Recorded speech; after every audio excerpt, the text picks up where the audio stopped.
All right, man. Welcome back. Only not welcome back to the same thing that you usually see. You might see the same exact people, same type of clothes, same type of mentality, but this is no longer the rabbit hole. You might have seen the news. You might have seen the little tiny teaser trailer that we dropped. This is now, forevermore.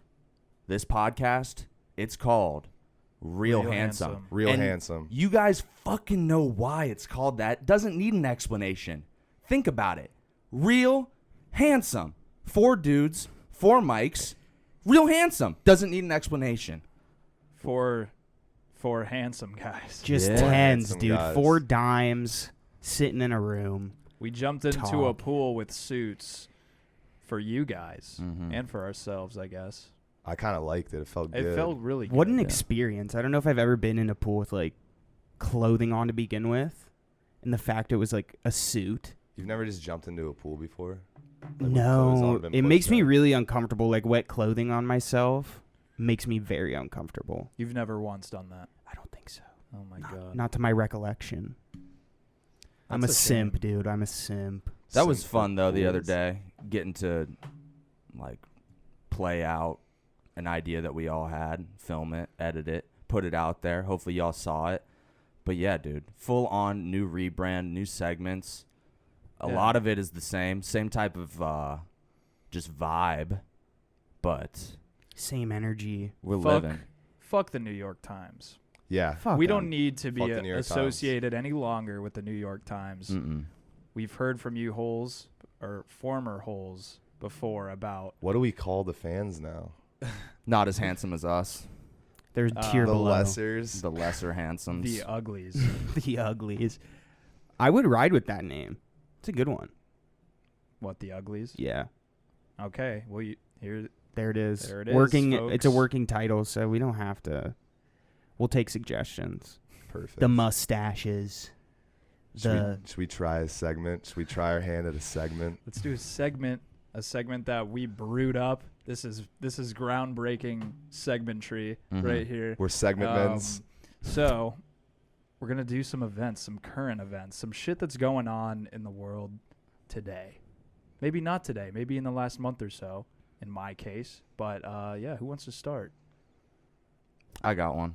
All right, let's. Did you guys do hear it. about that upcoming Machine Gun Kelly movie?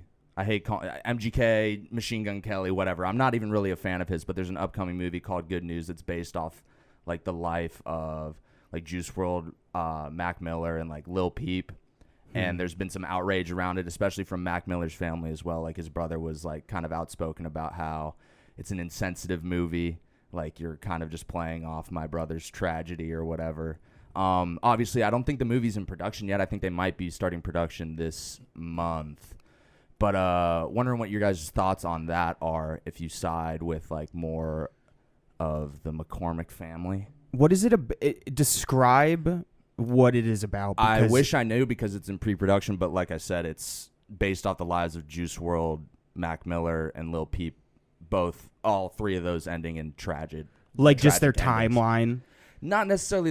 It's a composite character, from what I can gather. Yeah. You know what I mean? It's MGK, a troubled artist, and you can pretty much guarantee if you had to bet that dude's gonna overdose by the end End of in the movie. suicide or some shit Yeah. like that. Maybe, yeah. I don't know how it's gonna end, but So it's literally like one character inspired by all 3 of them. like a composite. Yeah. Boo. I mean, dude, Wait, I'm so- not gonna lie. Like, it's cool. Like, at most movies are inspired by something. It's like you think the people that were in movies about World War II, their families were like, "This is insensitive because all of the people that Yeah, died in World War II." Yeah, but it's nobody's a gonna- little bit more individualistic. It's centered on, like, if it's centered on those 3 people, it's recent too.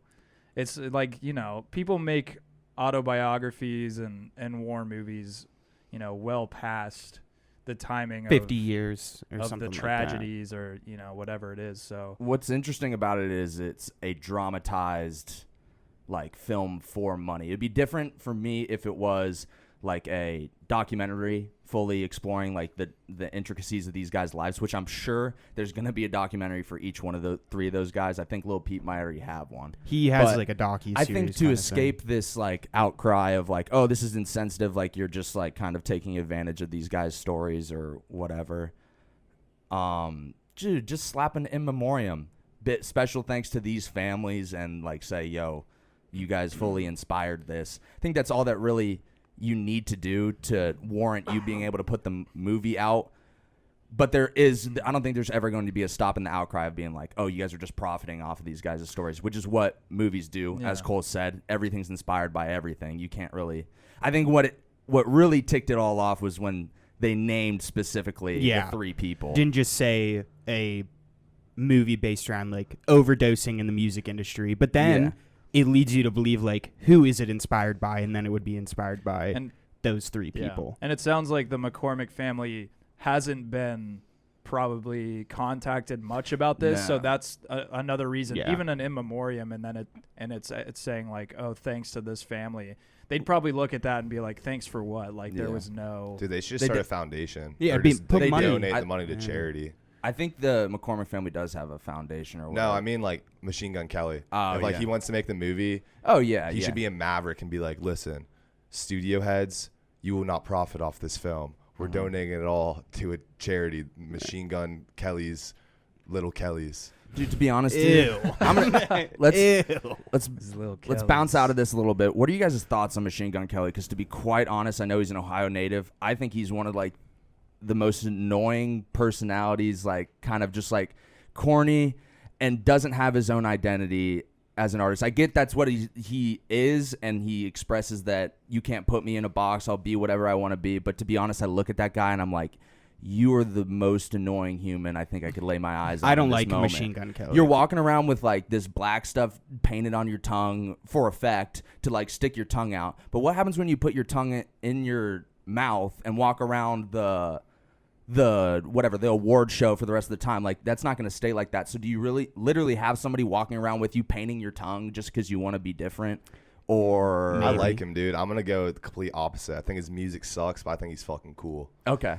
Yeah. See, maybe that's what it is. Like the music, the rapping, whatever. It was always whatever. He can rap fast, whatever. He had the thing with Eminem. That's whatever. I saw him on tour with Double MG. He was by far the worst part of that concert because he just opened for Double MG. But dude, he's a good actor too. He was good. That's what I think. Like maybe this movie takes him out of like this weird like pseudo identity thing where he flip flops almost every single year as to what he is or what he says he is. And I respect saying like you can't put me in a box, but also just like, bro, stop. I don't think anybody really cares that much.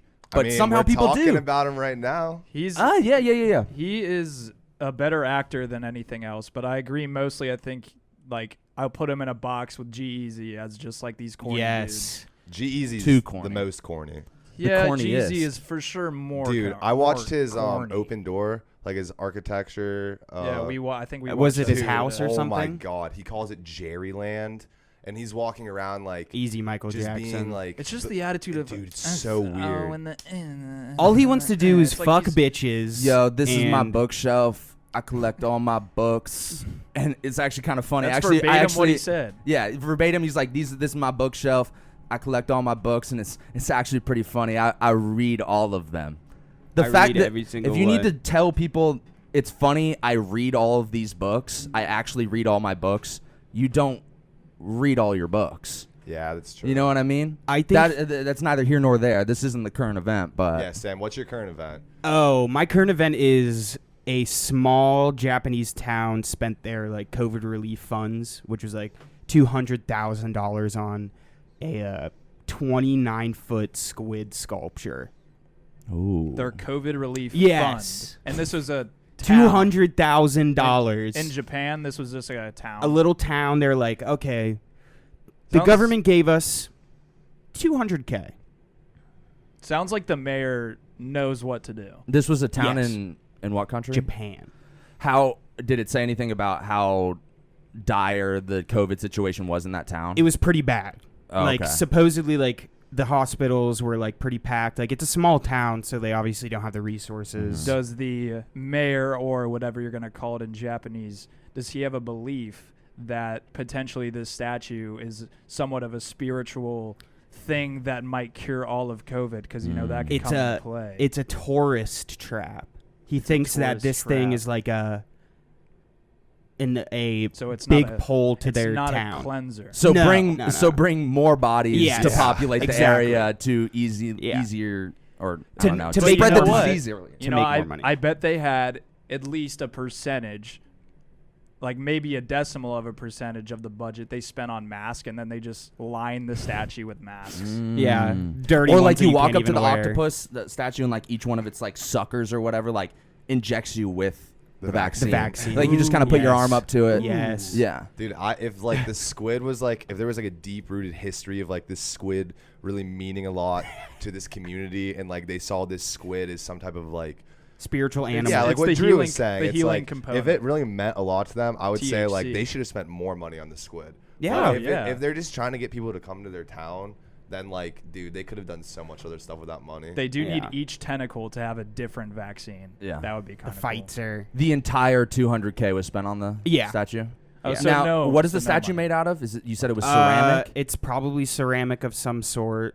and you said it was how tall? 29 feet. Unreal. Long, tall, whatever you want to do, but Yeah. it's Yeah. 3 stories. Well, to go back to the base of it, yeah, I think that's a pretty bad idea. Yeah. I'm thinking bad. they fucked up and their Given that it's country, not town, whatever, a recovered. vaccine spitting squid. I almost Yes. thought it could be rationalized or like okay if there was like if the COVID situation in this city wasn't that bad, but you expressed that the hospitals were packed.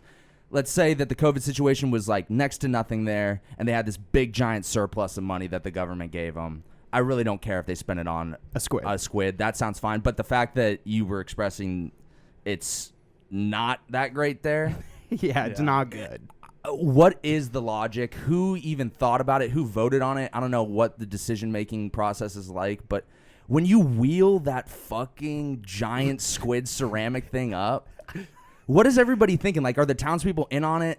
Or is No. that like their new Statue of Liberty? How do you Like, know, dude? I feel I bet it's just feel government. as though the Japanese people are just Probably loved it. all about that. Yeah. I bet it's a fucking spectacle. dude. Until like they cough and are watching it and just like cough and collapse and Yeah, but if die they, know- from you if COVID. know- they get the vaccine, then they I can get- just chill with the squid statue. Yeah. True, I kind they of can hang respect on it too. it. I kind of respect it too. They're like, fuck it. We're done worrying about this. We're done like filling our lives with just like problems or thinking that there's something that needs to be solved when We I can don't have know. a squid. Let's just go get the squid. Let's have a good time. Let's enjoy life. Let's go get this giant thing that makes us all smile when we wake up. We and won't be happiness here is the long. best medicine, bro. You're not Dude. gonna revive yourself from COVID if you're sad all the time. You gotta look up at the fucking squid and be like, "Yo, I'm happy today. I want to live the next day." That To see drives this your bitch. battle. It drives your battle. Could you imagine? I wish that happened in Ohio or my hometown, but Yeah. just in the form of instead of a statue, just get rid of the potholes. Fill every pothole. Yeah. That'd be tight. Fuck the 'Cause vaccine. then everybody can like be like, oh well, Can't I really, fucking can't really hate complain about no potholes." potholes. That's what, Yeah. that's what would be interesting if Los Angeles like used all their COVID relief money or whatever it is to just fix the their roads. potholes. So many people would be so happy, but also everybody would be so pissed. But I think because everybody's just like I don't know. I like, think at this point, like where we're at now with COVID, people would be very happy about that. Yes, 100%. I would praise DeWine and Yeah. say thank you, Mr. DeWine. Or they fill the potholes with vaccine fluid. Yeah. Harden it up. ooh, drink it up. Yes. Yes. All right, Cole, what was your event? All right, so like this is very current. It's all over the news. I don't fully understand it, much like I don't fully understand most things, but we are experts. Yes. So let's dive into it. We need to talk And about we're it. handsome. and we're handsome. We're handsome experts. Literally all right. handsome as fuck. Ransomware. I'm so tan. I'm so fucking so Ransomware is taking over the world right now. There's this company that has taken hold of over like 1,500 other companies, and they're holding all of their like data and like intel and shit like hostage, and they're asking for $72 million free all of the companies. Doesn't seem like a lot of money. So ransomware is a legit company. No, it's like I digress by saying company. It's like this like An underground it's criminal like a terrorist syndicate. group. Okay, there you go. So they it's- have this okay. software dubbed ransomware that they implement into whatever database or like working system that these companies use and hold their information hostage. Rather than holding humans hostage, it's Data. now Hold everybody's data. data. And in some Smart. cases, certain companies, that data can be incredibly precious. And yeah, I think my initial reaction, and maybe this is fucked up, but good for them, dude.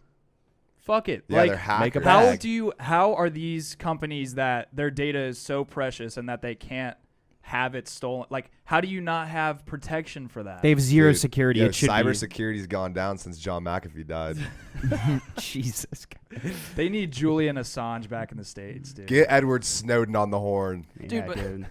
I mean, how are you not protected yet? How could you not be software protected in this day and age if your data is that precious? I don't understand. I'm sure there's protections set in place, but that goes to show the brain power or the smarts of these people that are enacting like this Yes. ransomware on people. And I don't know how it works. I say whether or not they get the bag or not, stop them, don't stop them. I think this is one of those situations where it's similar to Catch Me If You Can, somebody who was running around stealing identities for his entire life. The FBI or the CIA grabs them, recruits them, and uses them for our benefit. It's usually So what down the happens. road sometime, maybe after they get their bag, or you say, we're not giving you your bag, we're going to give you something even better, a salary job. with health benefits. And you're going to work for us, and we're going to be ransomwaring other people. You don't get to ransomware us. Yeah. Other countries, So- dude. Which happens with hackers all the time. Exactly. you Like were something saying. along those lines needs to happen. That's about all, because I don't know shit, to be honest. What's interesting, I know Griffin mentioned that the ferry boat business that takes people out to Nantucket, that's one of the businesses that got like hacked. And I don't know what type really? of, I don't know what type of private Data that they yeah, have? like what do you Yeah. have, like just credit card numbers, so somebody gets like a charge on their account or whatever. No, and- you probably have to do a but waiver. this is what's interesting. So they have that data, all this personal data. They're not doing any. I don't think their prerogative, whoever's putting out the ransomware, is the data. You No, know what I mean? it's They the just money. want to hold on to. Yeah, It's the money. They're It's not the doing anything. ransom. Yeah. I don't even think it's necessarily like they're gonna like leak information. I think like they could probably just do some real damage to these companies. Without like, a doubt. Yeah, with that's just the like threat. That's the, yeah, the like whole thing. I bet it's like a psychological game too. It's like, okay, like they can get inside of our company. And They're like, basically what else saying can they like do? you're gonna lose the trust of your customers because we have their shit. You know, and I that's think like they what's can cause like more damage, like fuck up literally like Oh, I'm sure. anything. If they have that's- a bunch of PII of every person in these databases, like who knows what they could do? They could really fuck some shit up. yeah, They could hack us. dude, this is Yeah. like fucking Mr. Robot. They're gonna take our video from us, our promo Yeah, video. dude. Well, Shit. how about we They get, can't. they They can't can't. have it. Would Not they the brainchild. ransomware us so that we get some publicity? I'm down. I Maybe. fully. We're on the list. We should just Yeah. claim that we've been ransomwared. Just be a part of the trend. Yeah. I kind of like that idea. Yeah. Real Handsome has been ransomware. Yes. I like And it. we're willing to pay. We will pay. We will pay the millions. 72 million. We Damn will it! There's pay a line that I millions. said in this promotional thing. I mean, whatever. Because it's going to be out by this time. Remember when Oh, yeah, it's we were already all gonna be out. listing out names of like RH because we can't change it to something other than an RH name because we have the beautiful sign back there. One of the random names I pitched was Ransom Hotline. So there's a little Yeah. connective tissue, a little Ooh. tether Ooh, right ransom there. Ethan is hardware. hacking us from the Maybe inside. I knew all dude. along. I am the ransomware. Keep Are that you a shit hacker? safe in Adobe Premiere, Cole. I will. Yeah. Lock it down. Don't let them in. Okay, my event is about a sex ed teacher who taught first graders about masturbation. Mm. And this is like a private elite ass New York school. Mm. So teachers started to learn about it. Obviously, the kids are coming home and saying like, "This woman's teaching us about penis, dude." Why am I Is it making an a all circle male with my school? hand? Or is he no, te- it's not. teaching both It's genders? Both genders. And how does uh, he grade? All You get an right. A. It's probably further down in the article. But so he shows them this video from a company called Amaze, and I'm gonna play just a snippet. We'll see if you can hear it. If not, we'll put it there. The audio. How come my penis gets big sometimes and points up in the air? That's called an erection. Sometimes I touch my penis because it feels good. Sometimes when I'm in my bath or when mom puts me to bed, I like to touch my vulva too. You have a clitoris there, Kayla, that probably feels good to touch the same way Keith's penis feels good. All right, when he turn it touches off. We're gonna get sued. You said this is first grade. This is first grade. First not grade. a health class. It's supposed to be sex ed, but I Okay. think the controversy is like First grade. first grade. I haven't And had- what Too first young. grade girl? What first grade? I mean, unless I they've haven't- already been taught in the curriculum. I can't speak for a girl's experience, but the term vulva. No first grade No. girl knows what the fuck their vulva is unless they've already been taught it. Yeah. So No, I agree. I think That's that, just a little I think fucked. it's important education, and I don't blame like the company that made the video or anything, but it's first grade. Give is it to them- First grade. Just Give wait it till like middle I don't school. even remember like having. Maybe I was having little RBs in first grade. I don't really remember, but I certainly didn't know about any of that shit. And would it have even mattered? No. I do have a question though. What is the clitoris? Because I don't know. Well, Real- you need to take really, this Sam? course. You clearly needed this. I just think give that shit to them in middle school when you're actually yanking it or rubbing it. Yeah. I think it's just way, way too early in the game. But also, man, who knows? These might be some well along down the line first graders. They've already explored everything. Who knows what type of upbringing they have? I don't know. As a parent, I would be like, But this it's is a little too early. This is a It's a private school. $55,000 a year private. Yeah. Oh. elite They're New allowed York to do school. whatever they want. Technically, they are literally allowed to do whatever they want. Yeah. and Well, I assume the parents are briefed on curriculum if they're paying that much money. Yeah, and this I don't guy know. Fonte is now like a notorious health professor, like young kid health educator. Was this like a sex And- id class, I assume? Or was this it, just it like was a just part of a health like you know how it class? is in first grade. You learn everything at Yeah. once. So it's just I'm sure just like a segment of it. But I guess part of his other like teachings were that you need to ask you need to have consent for like your grandparents to hug you at a certain point. Like just really outlandish, like extreme type of shit. Yikes. So, and this is all just like slowly coming out about Grandpa, this guy. can I please have a hug this time? I don't like it. To me, it just Weird. sounds like overly progressive, like pushing the boundary of like kids should know about this type of stuff, or like the fact that you need consent from an older human to hug somebody within your family. That just sounds like you're just pushing it too far. I can kind of scope out the leanings of which they're trying to push these kids to like believe in, like, you know, Yeah. these, Aren't those I two don't things- really They're agree backwards. with them. They're backwards. I say Aren't fuck they this school. So yeah, contradictory. They're backwards. Like you have him showing him this video about my penis is going in the sky, Why is And- my dick so big? and then you have him saying you can't hug your grandparents. your pop pop. I don't Dude, know. I'm imagining Weird a shit. scenario now where like this type of thing gets pushed so far along, and then it's like you're going into a job interview and you go to shake the guy's hand and you're like, do you consent to this handshake? Yeah.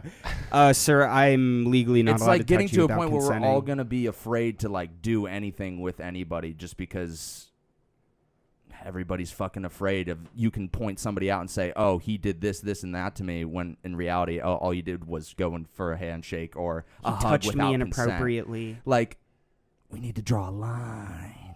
Draw the line. Draw the fucking line. Yeah. That's crazy though. Yeah. Dude, none of these kids are shooting nuts either, bro. None of them are ready Now they to. are. They're- Now they are. Bro, no, that's just not how it happens. Just because you're working with it at that young age doesn't mean that the nuts come sooner. The nuts come when they come, when puberty They comes. may come sooner. We got to run some tests. Maybe I that's don't think what this so. guy's Even- doing. I don't we even should think just it's not even- talk to first graders about this type of stuff. Yeah, even this would- be, like, I don't even want to think about this type of thing. What was his I'm name not again? trying to talk to a first grader. I'm just saying the nuts don't come when you're in first grade. What was his name again? The professor, The dude that- yeah. guy, Fonte. Fonte. What a terrible Last name too. Fonte. He sounds like a creep. Yeah, dude, he just does a, sound like just a a fucking weird creep. story. I don't get it. Oh my god. Real blank. All right, first segment down, current events. Let's go. I right. liked it. You guys want to hear something real weird? Yes.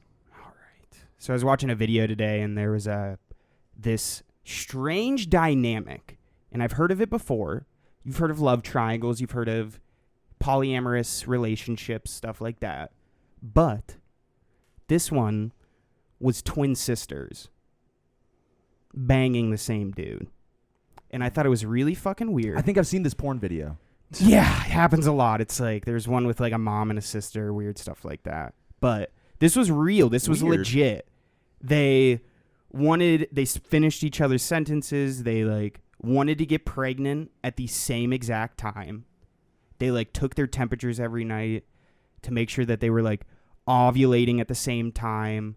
So is this is a fetish on part of the sisters, not on part of the guy, obviously trying to bang twin sisters. Yeah, I think it's but like that's.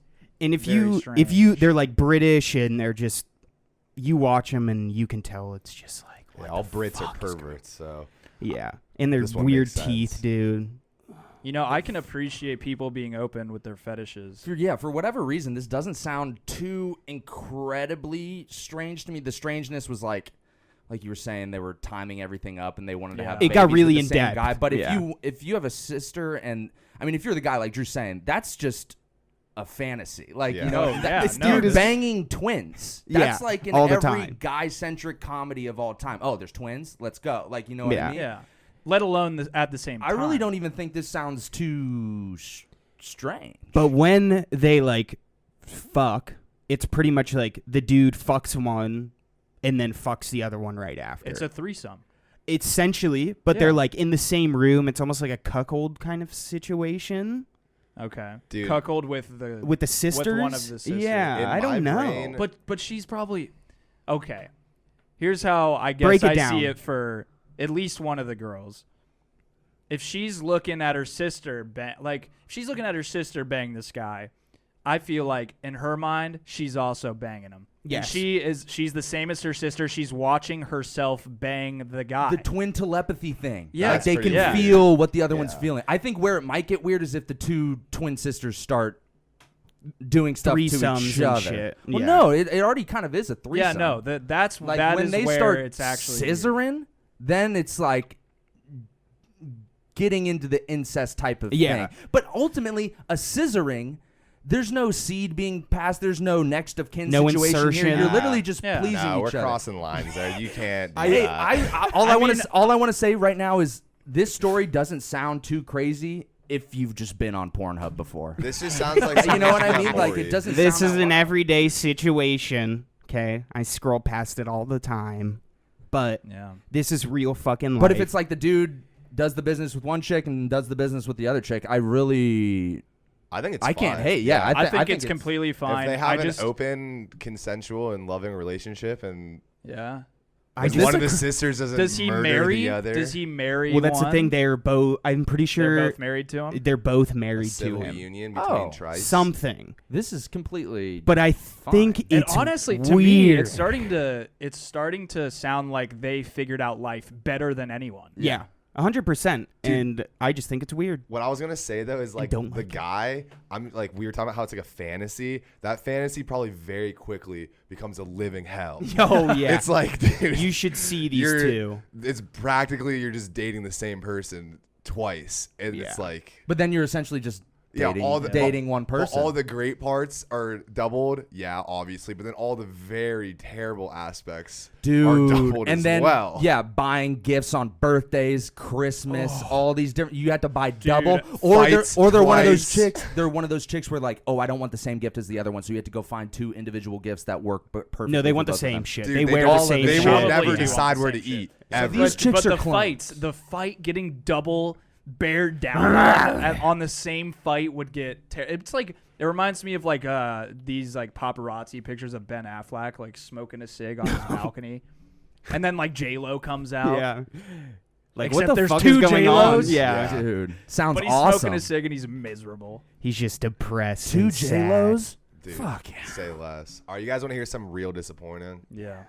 My life. Dude, besides that, Sam, it is our favorite. It's a fan favorite in our friend group. I think you should leave. Tim Robinson. I was going to the say this GOAT, as well. But season 2 of our favorite show, Here we real go. disappointing. Ethan's staring daggers into me right now. I will say didn't hold I up. think it fell flat. I won't go disappointed. And it's hard to follow up such a masterpiece of a first the season. first season I think was just absolute gold. It's and I think amazing. Not to say the skits were bad, but I think they didn't hold up to the other ones, like what was it, the poop one, the receipt? Yeah. The receipt skit? He just went in a slightly different direction, I think. I just don't think it's possible to capture lightning in a bottle twice like that. You know, so to follow something up like Drew was saying, that's just going to be tough. 1, 2, like you said, it is you said it's disappointing. For me, it was just like, to me, it felt predictable. Like there was a formula that he found that worked, like almost his own entire style of sketch or comedy. And he tried to replicate that in this new season. So almost with every single sketch, you could kind of see where it was going or pinpoint who was going to be the one to like freak out, get embarrassed, and throw a tantrum or whatever it might be. It just felt repetitive. But that being said, there were some hitters. Yeah, there were. Oh, yeah. There were some hitters still. And you just can't repeat the first season. I think you can make a season that is on par or better. I think it is possible to Totally continually possible. get better. But really hard. But people do it all the time. It's like seasons of shows get funnier as they go along, and I know it's Sequels and stuff, it's not yeah. a narrative structure to the show that he's doing. It's like his own style of comedy, and it's like this season felt more like he was writing stuff that he wanted other people to act in, and it's like I think if he would have been the main character in some of the sketches, if he would have wrote himself into them, they would have come across as way funnier. But then he just had these random new people in the show that can't perform his comedy and his writing as well as he could have. Maybe that is one thing that I can agree with you on. When they say, I think you should leave with Tim Robinson, where Tim Robinson is only in 45 to 50% of the sketches. Maybe that might be an off number, but he's in less than all of the sketches. You know what I mean? So it's a little bit of you expect him and everything, but he's not. But I think he found people that can display that mentality, that same like freak out, the girl. Embarrassment mentality. I think the black-haired girl is probably by far the funniest one other than him. No, dude, Connor O'Malley. I need more. Which one's Connor O'Malley? He's the dude with the long hair, and he like talks like this, and he's like, I can't do it in person. No, I think I know who you're talking about. Chubbier black guy they use for like a lot of the game show ones. With the Richardson? buff kids coming out. Yeah. the That Buff's dude's great. funny too, He's and great. they're like creative partners. Like they did that show Detroit together, or whatever it's called, Detroiters, and like they've done a bunch of They're stuff funny. together. They got Odenkirk for one of these episodes. that was one of the I like that hitters. sketch. That one was funny.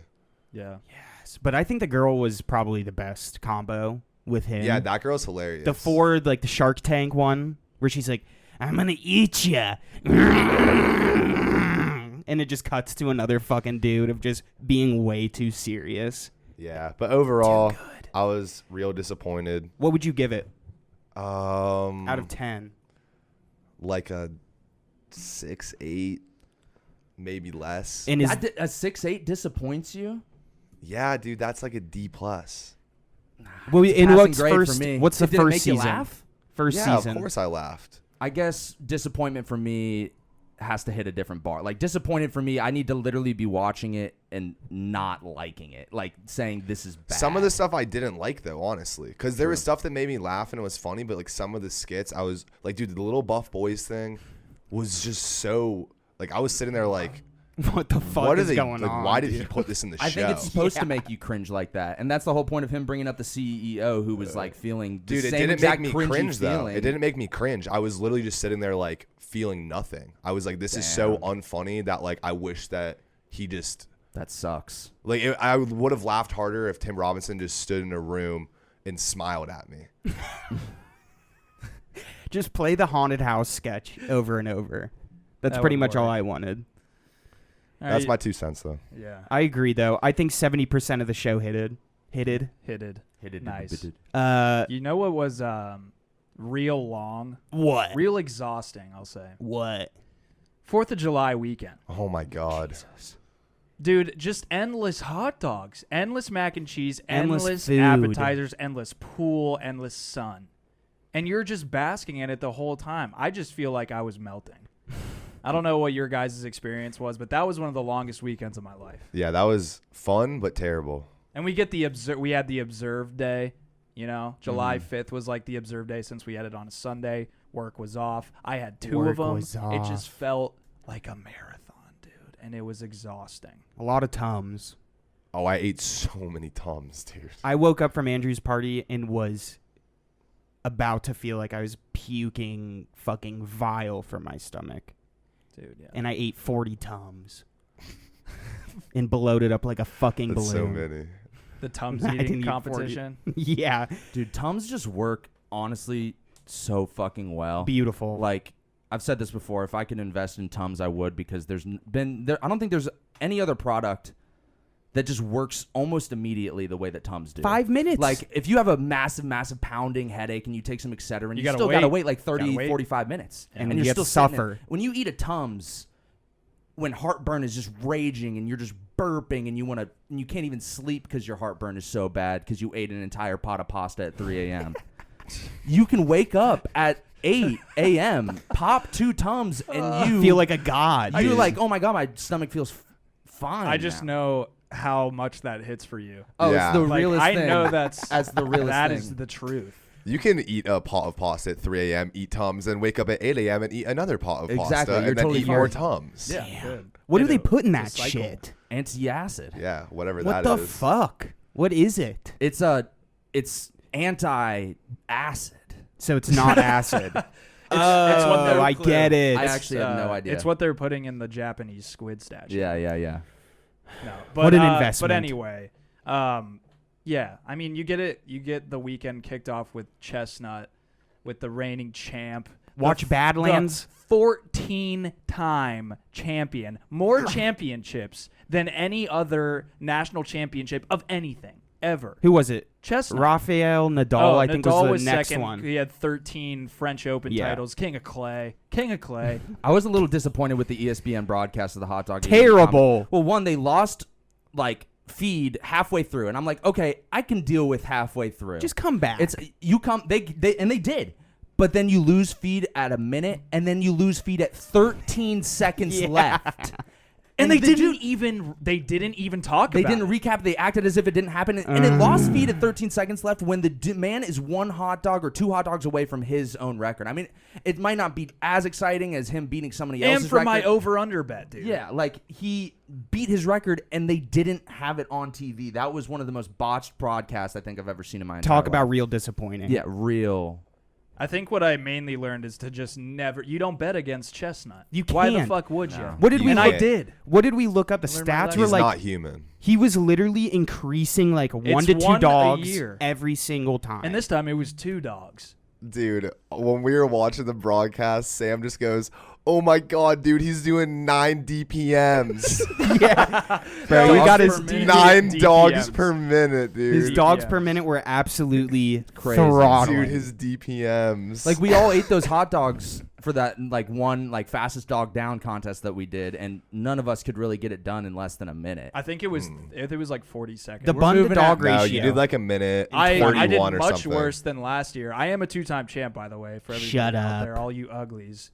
I but have video footage of Yeah. Drew's 2-time champs. my first time was a 27, 28 seconds. Was it it was not really? that It fast. was. Yes, it No, was. No, it was So not. you're working at around 2 dogs per minute. Yeah.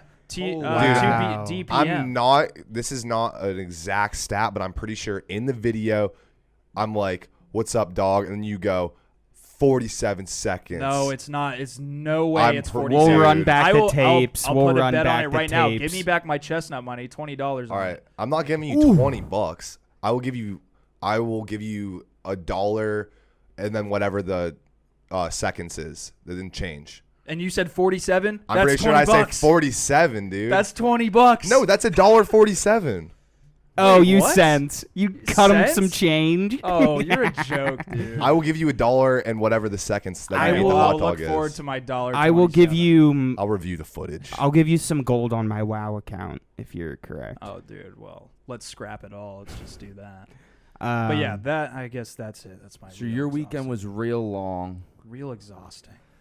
My body in general across today, all other days, is just real fucking sweaty, dude.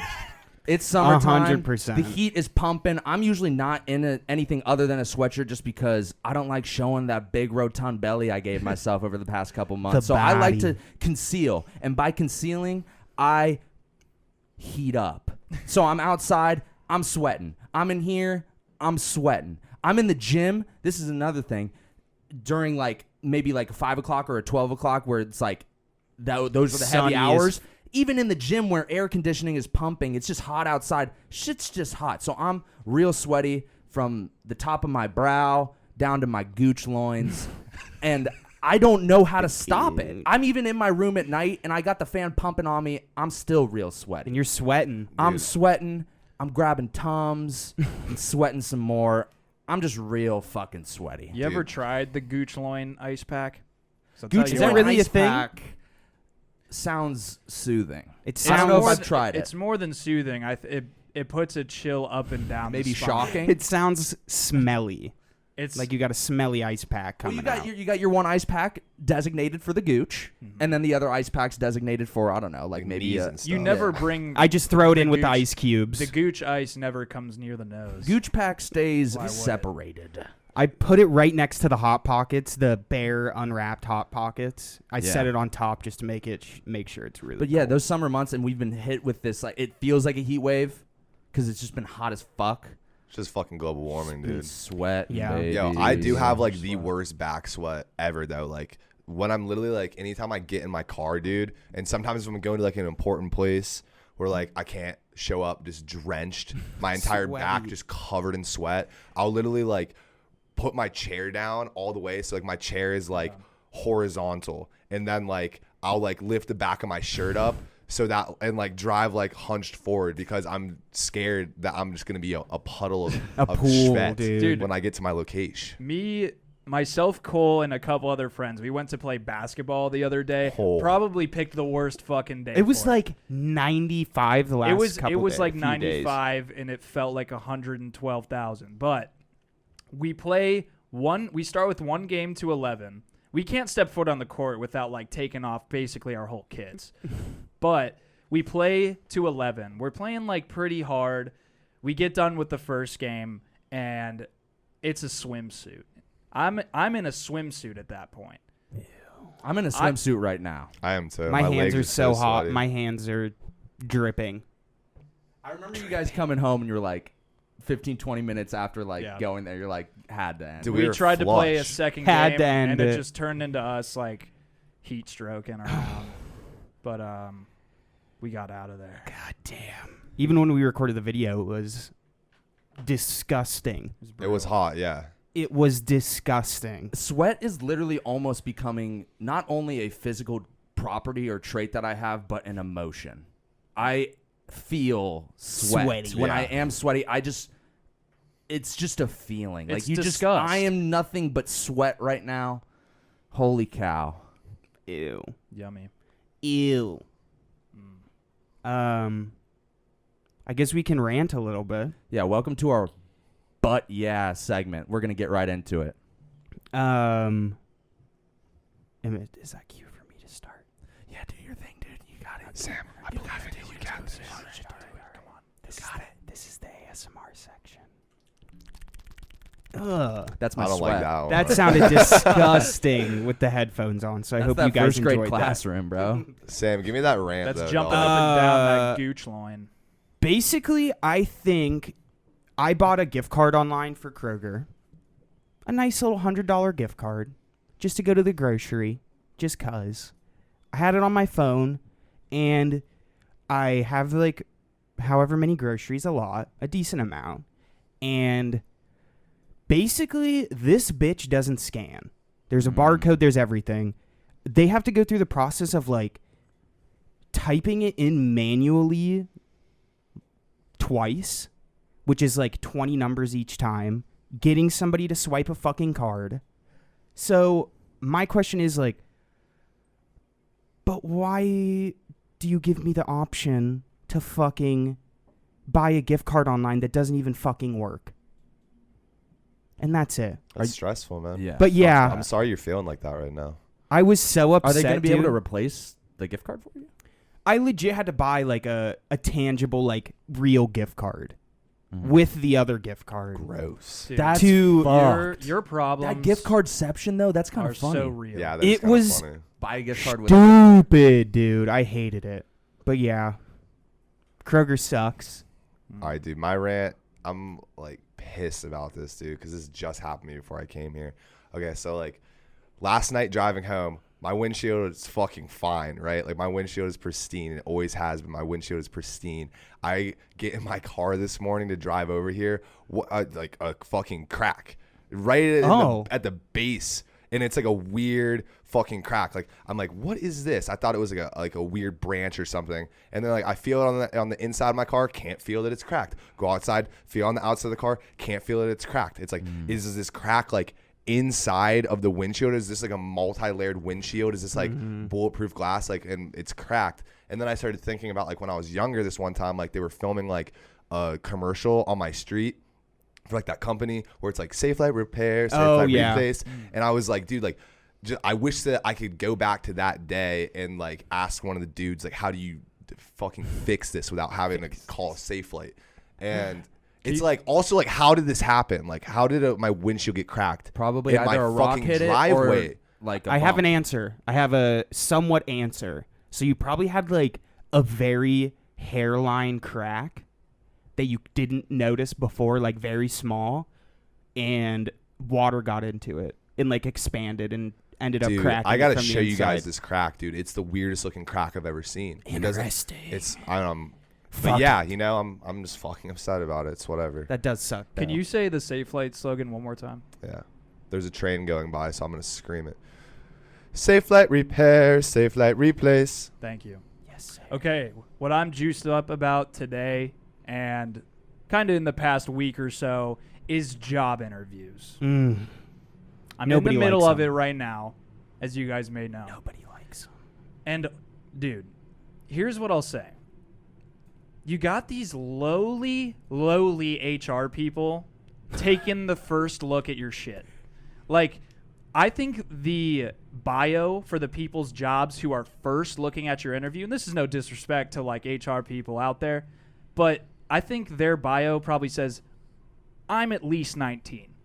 That's what it probably says. I'm at Okay. least 19 years old and nothing else. Because they look at your shit, and then you get on the phone for your screening interview, right? Your onboarding your interview first thing. screening interview, and it pretty much just goes like this. She goes, so here's what the job is, and then while I have the job pulled up right in front of me, she lists the bullet points that I'm already reading and that I have in my head, already looked over 1,000 fucking times. And then I have to sit there and be like, oh, well, I've got questions about this and that and this and that. And then she basically just answers it by going right back to the website and saying the same exact shit that I've already seen. And all of that. And I'm trying to impress this person, right? Like, because I don't know how many interviews I'm going to have after this. I'm always trying to be impressive. But you can tell the whole time she's not paying attention to what you're saying. She's taking notes for the next person up. She's just checking a box, or she's saying, he said this about that. But she's barely paying attention to you. Sad. And that's where I'm at in the interview process. And that's why I'm pissed about it. Okay? It does suck because I feel like everybody's gone through that situation where the HR is asking general ask questions and you're like, bitch, it's on my resume. I just They're don't. asking you the same shit. I just like when they just vibe with you a little bit She instead was, of asking there was no questions. vibe. There No was no energy. vibe at all. It was pure reading time. What it felt like. Sit down on the carpet, This supposed crisscross expert. applesauce. Get your fucking carpet square out. And that's why I'm saying, oh, that's great. Now I know you're 19 when I'm talking to you, because you can read off a website. It should just be, you should be literate. You should be able to read is the only requirement. Yeah, now my job's going to find this. And Do you want to call out who it was? Be specific. Call out this HR lady. her name was Durham. Dirt hump? Durham. Oh. Oh, okay. No, It's all right. But yeah. That's But yeah. But Fuck them. All right. I'd like to speak on my sleep schedule / practices for a moment. Mostly just in a moment of like self-reflection so that maybe I can kick myself in the ass enough to change some of these things.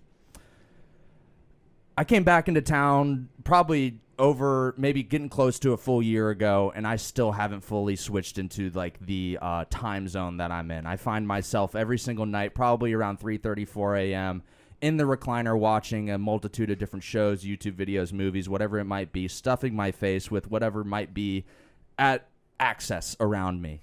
Eating as much as I possibly can to the point where at 3:30 p.m. or 3:30 a.m., 4 a.m., I need to unrecline the chair and get up and go walk up to my bed.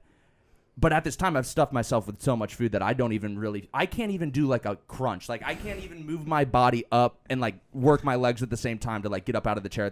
I had to like prop myself up with my arm and like roll out of the recliner and like almost fall onto the ground and then pick up all my supplies being whatever, different silverware, my phone, my clothes that I've thrown on the ground around me. And then I had to trek up all the way up the stairs to my bed where I plop and I sleep until about 12 the next day. This needs to change so badly. But here's the thing. Sometimes I find myself at that 3:30 a.m., 4 a.m. line where I'm like, oh my God, I can't even move my body. I'm going to just crash right here on the couch. And this is where the old like age starts to come in. We're in our like mid-20s right now, and we're starting to get like you got to really start to warm up. I've never been one to stretch. I've never really been one to warm up my body in any situations, but because at times I find myself sleeping on the couch or I get up early in the morning to walk upstairs and get just bad sleep, I wake up literally just sore or aching. And the other day I had to warm up my ankles and feet before I walked out of my bed. Like my feet and ankles hurt so bad when I planted them on the ground. I had to sit there on the edge of my bed and like roll my ankles around and my feet around. And like for a little bit before I started walking. Are you 80? But yeah. Are you 80? I'm getting there. Okay. That's my rant. Dude. That needs to change. But like sometimes I just get so caught up you just in what I'm watching about yourself. Yeah. I just get so caught up in what I'm doing at night and what I'm eating and what I'm enjoying. I mean, like last night was Wednesday. Loki came out. So I'm watching that when I get home. That's going to take an extra hour. And then I just scroll on my phone, maybe hit a Pornhub.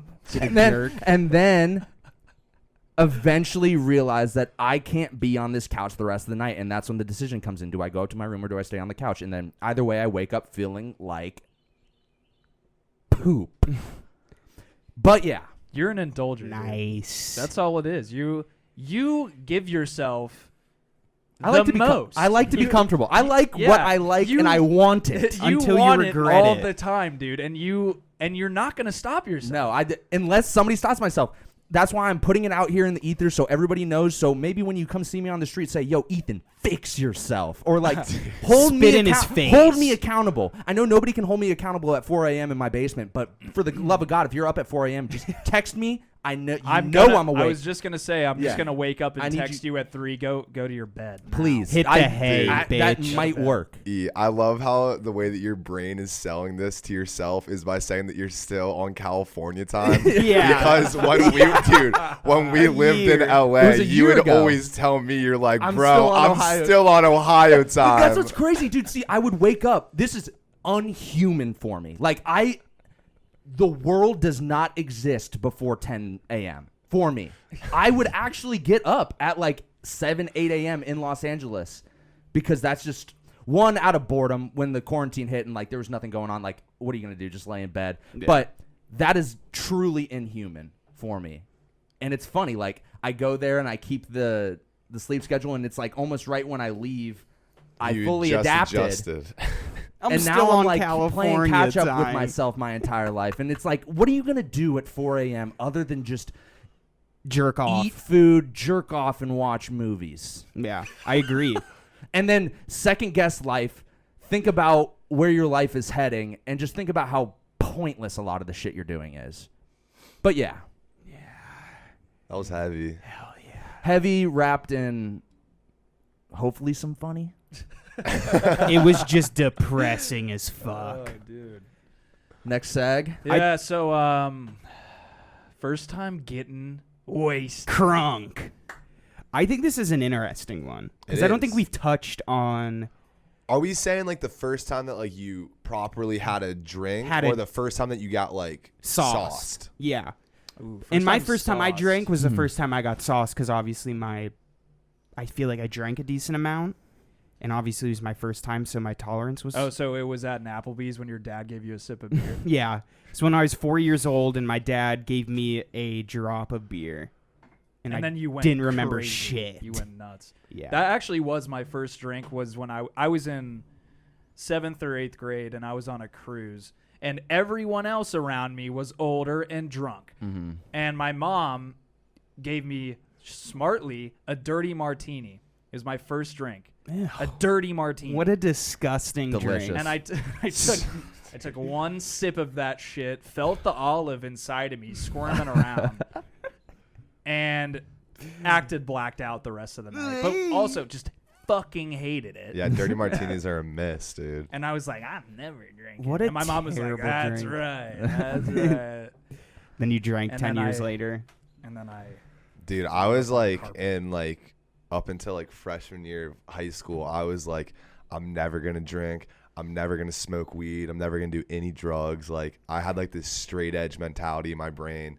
And Me too. then I remember it was at the end of that year because it was like spring break, and I didn't go on spring break, and like two of my other friends also didn't go on spring break, so we were just chilling in Columbus, and we went over to my buddy Michael's house, and we just started we were like, he was like, dude, we can just like drink some of my parents' alcohol, like we'll just sneak it, and then like, dude, I think So exhilarating. the first drink I had was like Kahlua, just straight up by itself, and then like some warm Coronas. Oh, that yes. cream and warm Yeah, Corona dude, straight up, Jesus. just like, but Curdling yeah, that in was your the first time stomach? that I ever got drunk. That's a good wild. Good appetizer there. Yeah, the Kahlua, not bad, not bad. Dude, straight up Kahlua. Holy fuck. That's a good story. That sounds I like that. disgusting. Mine was pre-asking a girl to homecoming. What year? What was this, like sophomore This was year? like freshman year. And we similarly took some I don't remember what the vodka was from one of our friends' parents' cabinet, and we took it to something you might be familiar with. We call it the ditch, which it's really just a retention center. It's like in my neighborhood. It's like the big ass just ditch Oh thing. yeah. Where people slide into it and Yeah. stuff when the snow's out and shit. Yeah. Formerly called the retention center. We took the alcohol there, mixed, of course, vodka with a blue Powerade. Oh, And we went Ooh. to I like it. town on it. Town. And then I asked this girl to homecoming using candles, and it was a mess. You were trashed. It was not easy to do. That's hilarious. I don't know exactly what happened that night, but I know that I definitely overplayed it. I was definitely acting a little silly goose. Like I probably wasn't as fucked up as I thought. But that's how it is, you know? You always Yeah. got to impress That's how the it goes in ladies. high To school. that point, it almost leads me into my, well, not my first story. The first beer that I ever had since we were sharing that, I was in Wrigley Field with my dad, and he gave me a sip of beer, and that was awesome. I think I was pretty young. I was with our boy Matt Mick, and that was cool.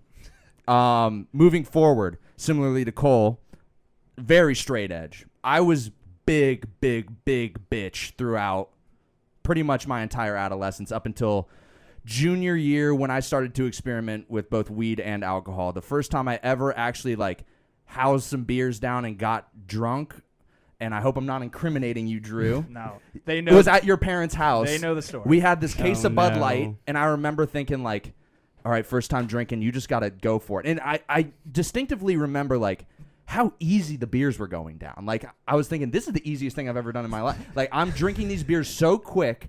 I get to 6 and I'm like, I'm not feeling anything. And then I start to feel like almost everything at once. And at this point, it's just a bunch of like high school buddies like getting hammered, and I don't know what to do with myself. I actually plant myself down on the carpet and I stare at the TV for about an hour straight. And you know what's on was those Family Guy episodes with Conway Twitty.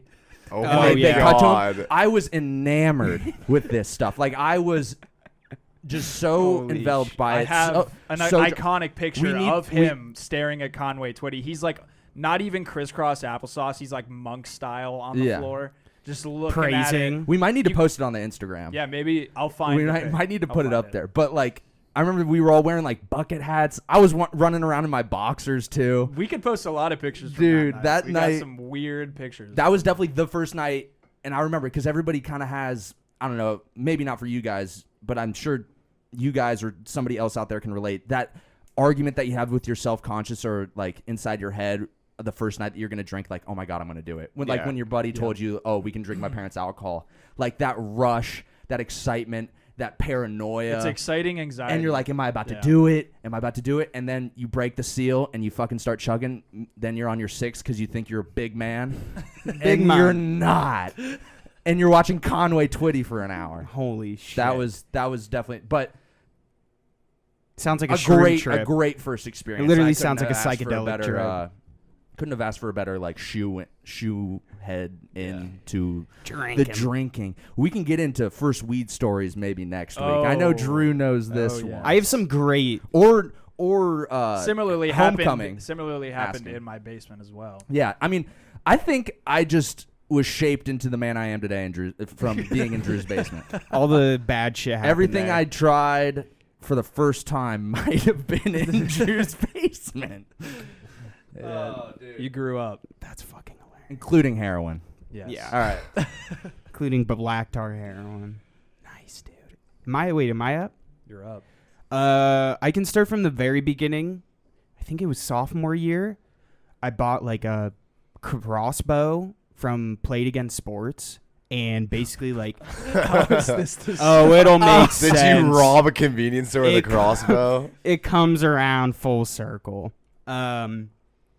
But basically realized I don't have any bows when I got it. So I was like, fuck, dude, like, what am I going to do? So I don't know if you guys remember, in Powell, it was a big thing. In people's yards, they'd put the sticks, the reflective sticks, so people couldn't park in their yards. But they were like wooden, like sticks. So I thought, okay, this is the closest thing I'm going to get to like some sort of bow material. So I go, I think I'm by myself or with my sister, some shit.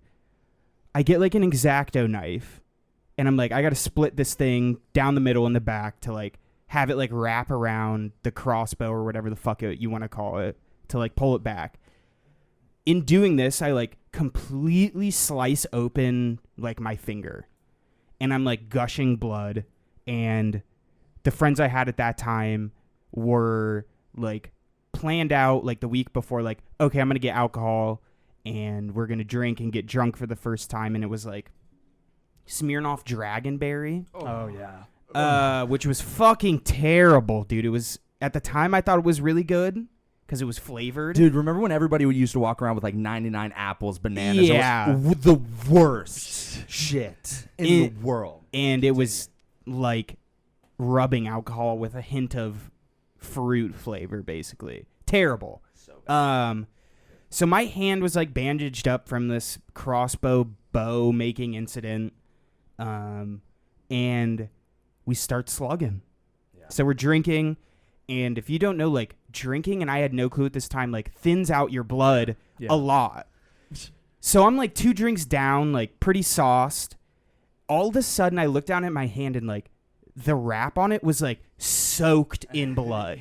Like, dripping down my arm. Like, so the most blood I've seen in a long time, and I don't do good with blood. So I was freaking out and basically almost, like, passed out from the drinking and, like, seeing blood and everything. So we legit had to like gauze my whole hand because we didn't want to go tell the parents that like, yo, we're fucking trash and like his hand is bleeding. So we like duct taped my whole hand and basically woke up with this shit like completely out of it, blood everywhere, duct tape, like just disgusting. I can just imagine like the blood curdling through the cracks of the duct tape. Oh, yeah, it like, looked bleeding terrible. through, like, and I doubt. Did you clean? No. Yeah. No. It was pretty much like the bandage, pulled off the bandage, wrapped my hand in like gauze and duct taped the bitch, and like that was it. And it was terrible. It's crazy. And that's the first time you got drunk. That's crazy. I'd be freaking. And like I was like half hesitant, like, do I really want to drink? Because I just cut my fucking hand open. Like it's bleeding, and this was 30 minutes before I was supposed to go over there. And my parents didn't know, and I was like, fuck it, we'll roll. Hell yeah. Damn. You're savage, dude. Then I got bloody and drank the blood. Don't drink. Just kidding, I didn't drink the blood.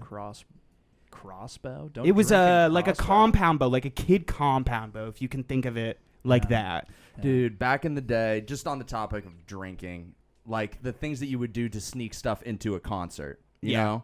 Like the white water bottle, or like the plastic flask, or the container that you put your blunt into, dude.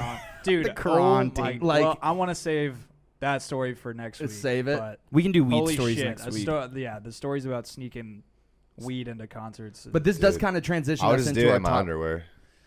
You gooch it. I used some tape and some poorly What a- poorly wrapped joints. Oh, you idiot. That's fucked. Okay, we can get into it next Yeah, week. we'll get That does kind of transition us to our top 2 flop 2, which is our final segment. And we're going to do it about our favorite concerts. Favorite and worst. So yeah, we're all each going to individually take 2 that we loved and 2 that we just like wish never happened to us, or however you really want to spin it. Flop them. How do we want to do it? Do we want to do all 4 from each of us individually and then go to the next, or do we want to go 1 1 1 1 Let's 1 do 1, two 1 1 top twos. top 2s, and then and do then the flop bottom twos. twos. Yeah. I think Yeah. that's the easiest way Yeah. to do it. Do your so give us your top 2, E. Okay. I'm going to start with freshman year, or maybe it was 8th grade. Me, my 2 best buddies, we love Drake at this point, baby. Take Care, it Still just love came out. Drake. Still love Drake. To be honest, Drake has increased on my rankings, to be quite honest with you. But at this point, it was before that era of where like everybody was shitting on Drake for being way too emotional. It came right after Take Sad Care. So this Drake, was his shit like Club that. Paradise tour. He was touring the Take Care album around. We were so hyped for Drake. We're going out to dinner. We're going whatever to Schottenstein's where the show is going to be out. Big stadium. The show was awesome. It was a great show. But this is what's really interesting about it is me and my 2 friends go there for Drake. Because we're like, fuck yeah, we love Drake. But there's 2 opening acts. And we have, at this point, no clue who the fuck these 2 guys are in 8th grade. It is Kendrick Lamar when Section 80 came out, and A$AP Rocky right before Goldie came out. And so we're sitting around waiting through the opening acts being like, where the fuck's Drake? Yeah. Meanwhile, the Holy 2 shit. biggest fucking rappers of our era, of like that came from our like cloth, I guess, are performing maybe what could have been like their heyday. They're like what got them on the map. Section 80, unbelievable. Ronald Reagan era, rigor mortis.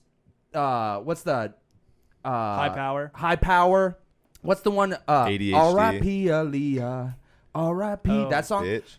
Doesn't even matter. That album's fucking incredible. And A$AP Rocky was right before Goldie, and then he's off to the fucking races. Long So live, we're dude. like looking at these guys like, who the fuck are these 2 guys that we don't know shit about? chumps, dude. Bring out Drake. And I mean, Drake comes out eventually, and it's hype.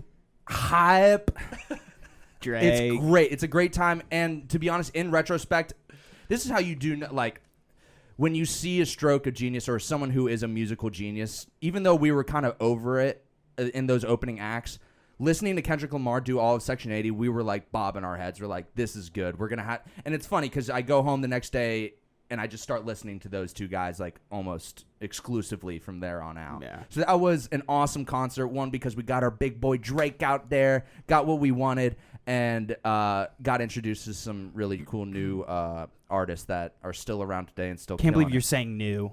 It just At that blows my point. mind. Yeah. Well, maybe Like, not new in their come up, because you know, Still, like they're 'cause fresh. Kendrick had Relatively. OD, Overly Yeah. Dedicated before that, and then Peso I think had already came out. Rocky for- had Live Love. Yeah, like the first mixtape. mixtape, and then I had to go back and listen to that. So that's my top one of my top 2. My other one, Drew, I'm sorry. I Oh, have to I take knew it. it. This I is knew Hey, it. I I was was here preparing for too. this. I was This- at this concert too. This so. is the best concert I think I've ever been to in my life. Definitely one that we snuck some. Well, no, actually, I hadn't smoked weed at this point. I think we snuck alcohol into this one. I had smoked something. Yeah, people were. This is devil's also interesting lettuce. too. That was this concert, and I'll name it in a minute. Was the first time that I had smelled like an overwhelming amount of weed in an open space. I'm being like, oh fuck, I know what that is. I'm gonna kind of just walk towards that smell. Yeah. You know, Find it. it was the Kid Cudi touring for Indie Cud. Opening acts were Tyler the Creator, right when he released Wolf, and then Logic, right before his first album release, His Under debut Pressure. album, yeah. And I mean, That's all you have to what say. else do you need? Yeah, It was yeah. insane. It was the What a most insane lineup, thing. Cuddy dude. walks out in the spaceman thing out of some like rock moon temple, Yeah. and fucking Tyler's there bouncing around right before they got blow ups like on the thing, like Camp Flog Gnaw type shit. They're selling these dope ass hats that I wanted that I never got. Jasper and Taco are there. Yeah. Taco is just the DJ. talking shit. Taco still have mad long hair at this Just point. have Just being a little such Taco. fond memories of that time. Just fucking awesome concert. Logic And had right, freestyled to Mad City. Yeah, Yeah. that was the first time that I heard the Mad City beat, and it changed. I was like, "What is this?" it was just so cool. And then Kid Cudi ending it was just perfect. Oh, Everybody dude! was vibing. And the encore, he came out and he did Oh, the yeah. Pursuit of Happiness Yeah. remix. Yeah, Is that the whatever Project remix. X Yeah. remix? Oh, Yeah. okay. That was insane. Dude, and Yeah. then I love the little like anecdotes that a lot of them had, or they said on stage. Like Cudi specifically said, "Yeah, I used to be driving up and down High Street back in the day with my boys." Or then you heard like Tyler say, "Oh, I just puked behind stage because I ate a bad sandwich." And then you go to his Instagram, and you see the puke in the toilet. Yeah, yeah. It was just the quintessential like high school like just experience for a concert. Yeah. The music was right up all of our alleys, and it was just perfect. And So- to look back on in retrospect Yeah. and to ever think that Logic or Tyler would be Dude. opening for someone Kid else. Yeah. Cudi. that lineup, and then you look at the other dates for that tour. Big Sean was on other dates. Yeah.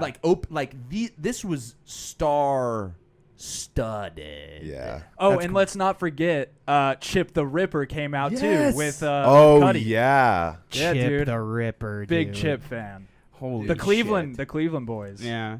So those are my top 2. Fuck yeah, dude. Those are good. Unfortunate I can't grab that one. I would obviously put that at my top spot. But That's like in my top 5. I'm not gonna lie. I've been to a lot of concerts. It's a good one. I didn't well, go. In absentia of that concert, I will go with a concert that we kind of went to on a limb. Ethan, you were at this one. And it was one of the more kind of underground, especially one of the openers. And one of the openers is just a favorite of ours who is not very well known. And it's the Boz and Rex Life Internet Raj, James. Internet James concert. So good. What a fucking I fucking dude. loved this concert. Boz is my absolute favorite. A god in- tier in artist, dude. Dreamville. Love his last album. Can't fucking think of the name of it. off Milky the top of Way? my head. Milky Way. Mhm. Yes. But Rex Life Raj is someone who is shown to us by Grant, who we've had on the pod before. He showed us Rex Life and his first album, and it was just like kind of unreal to see him at that point because it felt like it was someone we couldn't see just because of how He was kind so of like, underground. yeah, I think he was he's- underground. He's just not as well known. So like for him to be playing with Boz, like that duo to me, like it was perfect. It was so great. I loved it. Wild. Definitely top 2. And the other one I'll go with I guess okay. I'll say it's Kendrick. Mm-hmm. Kendrick in the Rain at the LC, dude. Oh, was that And when we this all was- had the squad? Yeah, we had a lot of people going. I wish I When picked did this that? one. What album was this? This was, I think, This is- after Damn. Or Before. No. This Before. was our freshman year of college. He had just released "To Pimp a Butterfly," Yes. but for this Oh, this okay. concert, he comes out and says, "Yo, I'm not doing any "To Pimp a Butterfly." It's the 10-year anniversary of Good Kid, Mad City. Yeah. Yes. Okay, I'm yeah, doing yeah. strictly Good Kid, Mad City." Yes. Thank you. But it was raining the whole time. Didn't fucking matter. It was Kendrick Lamar at his best. doing his best album, in my opinion. Mm-hmm. Unreal. I do And remember it was that. incredible. Smoked a lot of weed. Yeah. I was not at either of those concerts. Dude, that Kendrick one was so crazy. good. And waiting out in line in the rain, too. Yep. And just, dude, I have fond memories of Gary and Conrad being like, 2 tickets, 2 tickets for sale. Like, we don't want to go to the show anymore. We eventually go in and, like, we all enjoy it. But, what a good concert. It was fucking phenomenal. Yeah, those are my top 2. We had like 15 people or something Yeah, that's great. ridiculous, dude. I just remember hitting just bong rips all morning preparing for this thing. Like, I go straight. This is how, like, I was in my dorm at Ohio State, and all of, we had a squad of 2 guys who lived in an apartment down the street, and I just immediately walked out of my dorm, as I did every single day, and just walked straight down the street to their apartment and just began festivities, as people do for. Especially Kendrick. Of course. Yes. All right, my top 2. Okay. My favorite artist is Tame Impala. I've seen them live. I just want to get that out of the way. I'm not putting them in the top 2. I'm sorry, Kevin Parker. Because these other 2 concerts were such magnificent experiences, some would say larger than life. Religious. My first pick, when I was a senior in high school, my mom got me and my brother floor seats at the Horseshoe to see the Rolling Stones. Holy shit. That's sick. And Christ. Mick Jagger and those fellas might be pretty old, but they still fucking got it, dude. They still fucking got it. Mick Jagger was absolutely tearing it up on stage. Dude. I mean, Did he have moves? oh, dude, Like Mick Jagger? Yeah, he literally just is Produced so by good. Benny Blanco. And dude, I just remember like Wild Horses was so phenomenal. Yeah. And like I was just having like an out of body experience. It was beautiful. What age was this? I was a senior in high school. Tell me how Paint It Black was. So sick, dude. Oh, dude. Dude, just hearing that dun dun dun dun like Dun, dun, dun, dun, dun. absolutely absurd. And it was a pleasure to experience that with my little brother. Yeah. And my number 2 spot, also experienced with Quinn. This one was fucking insane. When I was a senior in college, me and Quinn got tickets to see A$AP Rocky on the Injured Generations tour in San Francisco. So we fucking flew to San Francisco and spent a couple days there and saw sick. Rocky. Even though the openers ended up being Smokey Margella and A$AP 12E, it was supposed to be Comethazine and Lil Yachty. Ooh. They didn't come out, but dude, I will never forget. Rocky came out to A$AP Forever, and he was wearing like this fucking like psych ward mask. And I see. Yeah. when that man took off that mask and I saw his face in person, I was like, my God, is this guy fucking handsome? Dude? Yeah. It That is was one sexy stupid. boy. It was Handsome. like, but that concert was fucking insane. We pushed our way right to the front. The whole point of that tour is that it was like they wanted people to fucking mosh and rage and get in fights and be crazy. And like there was kids jumping on my back. I was pushing people, jumping around, being fucking insane. And yeah, it was sick, dude. And a bunch of girls threw their brawls at Rocky. Hell yeah, It was awesome. dude. That motherfucker. It was a great show. And once again, enjoying it with my little brother was a lovely experience. Wow. Gorgeous. I have so many concerts like flowing into my head. That's what I'm trying to that I think. wish I said for my top 2. We gotta have honorable mentions. Yeah, we can. Fuck. Because I don't want to put it in the top 2. Astro World was really good with Travis that we went to with Joey. Because like the production value was fucked. Yeah, dude, him riding that roller It coaster was just on like top of everybody so was great. over the top that it was ridiculous. I'll do one though. Will be Kanye for Sunday service was pretty fucking unreal. To have like a choir, like live music playing while Kanye's rapping is like something I still can't wrap my mind around. And I sinned before I went into the church. I smoked a lot of weed before I went into the church. I met God there, dude, as Kanye was singing and doing shit. But I'd say that was number 1 just because it was so fucking cool and probably will never experience anything like it again. 2, I think I have to settle on Beast Coast. Forgot about that. I was like a full tab of acid down and was absolutely transcending as like Flatbush was rapping. And like hearing Joey Badass live is something I've never experienced before. And I think he's the epitome of just like New York rap is the way that his voice is.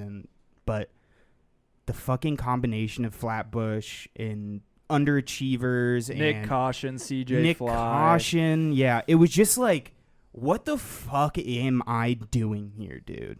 And it was crazy. So I mean that is definitely like close to my top 2, if not in there. And they performed. These are all in my top 2. What was the one song they had on that album? Distance. What was Distance? Was that the most? Distance is on Beast Coast. Holy album. shit! Yeah, that was hype. Holy shit! But yeah. Also, Flatbush debuted a new song. Yeah. There. Don't remember what it was called, but it was a cool song. But they did Palm Trees. They did all the fucking classics. And Michi Darko is a scary fucking man on acid, dude. Oh yeah, we saw them after the concert too. They were very close to us as like we started to leave. Yeah, they were in the entrance, and I saw Juice come out, and he was talking to somebody. And saw a lot of girls from our high school trying to take pics with them. CJ Fly and Power Pleasant, who's like the producer, the DJ, whatever you want to call him, was there. Cool. Pretty cool. Pretty cool. But yeah, the drugs helped a lot. They enhanced the experience. They really did. So now on to our flop 2. And these are kind of tough. I was thinking about it as we were going around the circle, like to flop a concert, because with every concert you go to, you pay for the ticket. So there's already a willingness that you want to go. So it's kind of because you're already catering your experience to yourself. Why would you go to a concert that you think you're going to hate? Yes. But there's 2 that stand out to me for different reasons. One, I bought the ticket because I knew I was going to like it. And I did enjoy it up until a point. It was Breakaway when they moved Breakaway, or they brought it back and they put it in the parking lot right outside of the old Crew Stadium. Mm-hmm. And it was like Dylan Francis, Chance the Rapper, Lil Uzi. Amazing, actually. Good that lineup. was a great concert. But what happened was when Chance came on, I hadn't drank any water all day, and I essentially passed out during the headlining set. And was carried out of the crowd, like seizing up because I was so dehydrated and passed out.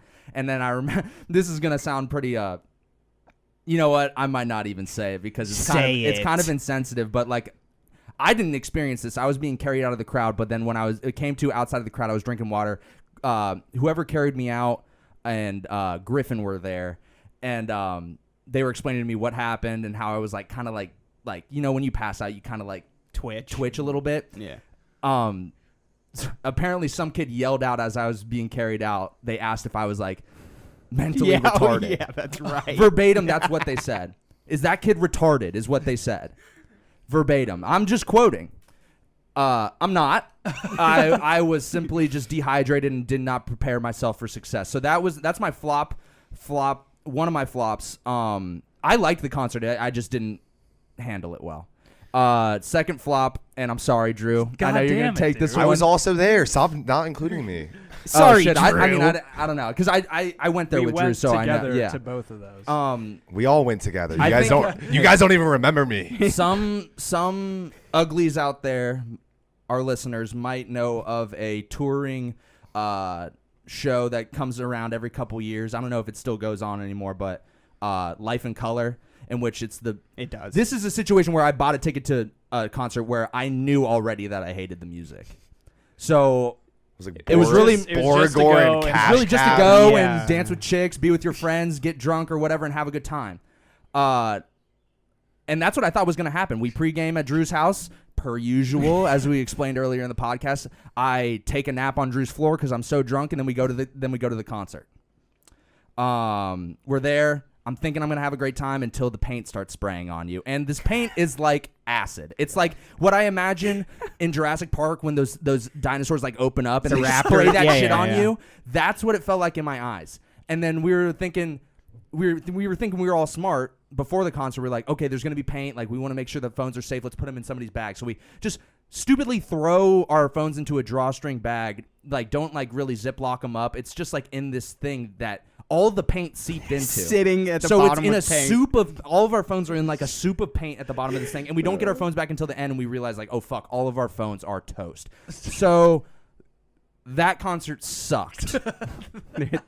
Yeah. Flop that shit. That was a terrible concert. And the headliner was Borgore, who, if you know who Borgore is, it's just this hard dubstep like EDM type shit. Dude. And we like, I don't remember, we split up at some point, but my crew was in the front row where both the speakers and the cannons are. of Just paint. getting bombed with It paint. just the fucking shit was shooting right at our face. Dude, it was burned your It was eyes. after our concert, the one in Columbus, the one we went to, that they changed the paint They had because to. it was so Because people fucking got bad. complaints or some shit. Dude, I mean, Dude, yeah, it I mean, was people, brutal. it like made me want to cry. I can Really? legitimately feel Yeah, it. yeah, I can feel it it. stung. Holy like and it shit. didn't just sting like in your eyes, dude. It was like it was your just skin. it kind of made you Yeah. like itchy and like. Why yeah. are we not suing them? It should have been a suable offense. Yeah. But we should get a A settlement. compensation. We Still should get our waiting for it. $45 Dude, back. that concert was like yeah.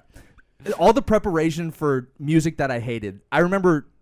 Sorry, mom and dad. I left school in second period that day so I could go to and my house. I wasn't even there, dude. Me and Colin left school so we could go accumulate our alcohol, what we needed to go grab, and just start the party early. We were prepping for like an awesome time, and it ended up being literally the worst time. But the pregame was fun. The pregame was fun. better than the concert. Oh, by far. Pregame was Getting pelted. I with would have rather fucking just paint. stayed at the pregame Yeah.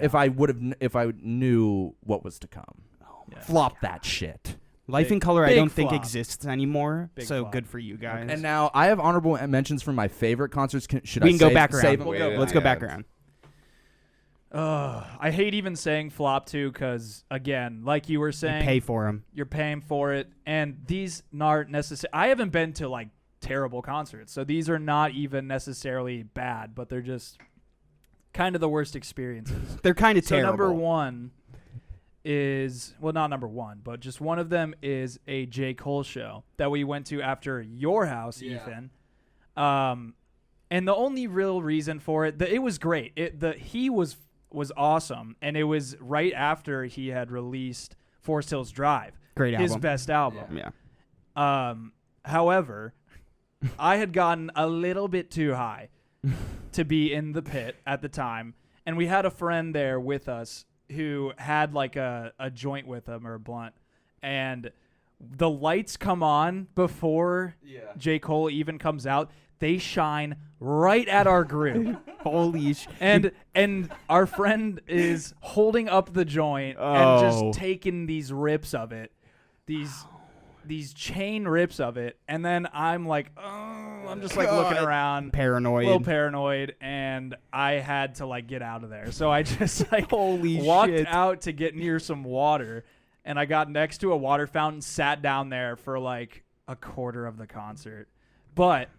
Silver lining is from my angle at the water fountain, I was able to see the second, what do you call it? Second floor, I guess. The balcony. Of the sort. yeah, the balcony. And during GOMD, there's this huge girl who's going nuts to this song. And it like reinvigorated me. She's like, get on my dick! And she's just fucking like, she's slapping herself. Like, she's just going nuts. And it got my energy back up. Revitalized. But it was so funny, dude. But yeah, I guess for that reason, it's in my flop too. My other flop, I guess, similarly to Ethan, I had a shitty experience at a different breakaway. I think it was the breakaway before that one. 2014. I'm going to talk about that one Yeah. too, but Not to say again that the music was bad, but I was fucking sick as a dog. I had a strep throat the entire Oh. time, and I was just pounding Advils along with drinking and smoking, and I ended up just being a fucking mess. Like I'm standing there like trying to enjoy it but all I'm, like, day. I'm just worn down. Like my throat doesn't work. I can't swallow shit. Everything hurts.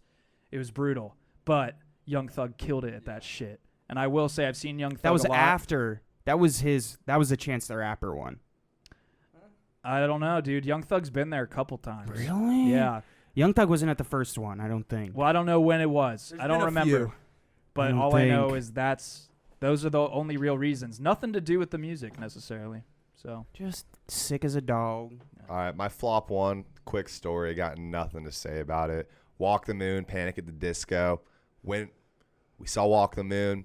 Didn't really want to listen to Panic at the Disco. We left. Wasn't worth the money. Pretty easy. Waste of time. Waste of time. Yeah. But I mean, shout out Walk the Moon. They're Ohio guys. I'm pretty sure they're Columbus. I'm not positive about that, but I don't know. I'm pretty sure they are. But Walk the Moon's a good I like good Walk the little Moon. band. Okay, but this one, it boils my blood. Okay, so you guys might remember that there was a time when Chance released a free series of concerts. It was the Donnie Trumpet Social Experiment. Oh, He came to Ohio State and they handed out free tickets. I fucking begged my sister to go and get me and my little brother tickets so we could go to the show. She couldn't get them, but she found somebody that was selling 3.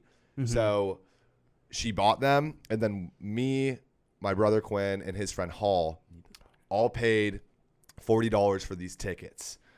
And dude, we were fucking amped to go and see Chance. I was so fucking excited all day. I think I know where this one's going. We get to the show. We're fucking waiting in line forever. We get to the front of the door, have the tickets ready. Dude. And the dude is like, where's your Carmen ID? Your Buck ID. Where's your Buck ID? And I'm like, Huh? what? He's like, this show is only for OSU What? students. And I threw a fucking fit in front of this guy. Yeah. I was so upset, Yeah. but they didn't let us in. That's This crazy. was And when- this the was thing when, that though? makes me so mad is that I knew that you had to have a Buck ID, and I told my sister, get me your friends' Buck IDs. Yeah. I don't fucking care if it's somebody that's a different ethnicity as me and doesn't look like me at all. I will use a girl's ID. I just need one to show to the guy to let me into the concert. I didn't get to Crazy. go. Damn. When was this? Because I know, like, I went to a Big Sean one and I walked straight in. I think it was like when I was a junior in high school. Maybe a sophomore. Because I know Yeah, the this early was- this stages, they one- didn't do it. The only context I have for this is this was definitely when we were in high school, the Chance one. Yeah.